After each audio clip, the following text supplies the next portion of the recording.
Belasan anak jalanan mendatangi SMK PGRI 1 yang berada di Jalan IRH Juanda, Kecamatan Bukul Kidul, Kota Pasuruan pada Rabu pagi. Anak jalanan yang mayoritas berusia belasan tahun ini diajak ke sekolah bukan untuk mengamen maupun sekedar jalan-jalan seperti yang biasa mereka lakukan di jalanan maupun lampu lalu lintas. Namun mereka diajari keterampilan, salah satunya cara menyablon kaos.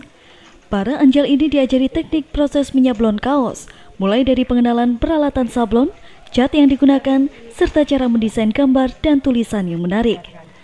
Menurut salah satu anjal, DJ, dirinya sempat kesulitan untuk menyablon kaos. Namun setelah berjam-jam mengikuti pembelajaran, akhirnya bisa menyelesaikan satu karyanya. Saya kemarin dikonfirmasi, suruh datang ke sini mengikuti kegiatan menyablon. Diajari bagaimana caranya menyablon dengan benar. Bisa nggak tadi nyablon itu?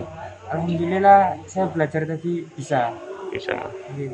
Guru SMK 1 Jawara, sebutan SMK PGRI 1 Kota Pasuruan, mengaku sengaja mengajak anak-anak jalanan dalam momen Hari Guru ini untuk memberikan motivasi terhadap mereka agar bisa mengembangkan bakatnya sehingga tidak lagi berada di jalanan.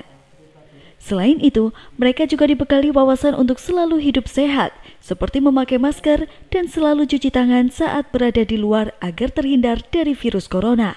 Ini yaitu memperingati Hari Guru Nasional yang ke-75, SMK Jawara memberikan kegiatan yaitu pembimbingan atau pelatihan kepada anak jalanan, karena keterampilan yang diberikan anak jalanan yaitu untuk memberikan motivasi anak-anak untuk bisa berusaha-usaha dan juga untuk bisa mencari pekerjaan yang layak, yaitu mungkin di bidang percetakan, sehingga dia dapat merubah taraf hidup mereka dan tidak hidup lagi di jalanan.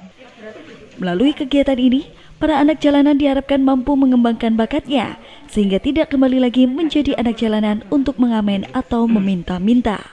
Supardi, Bangsa TV, Pasuruan.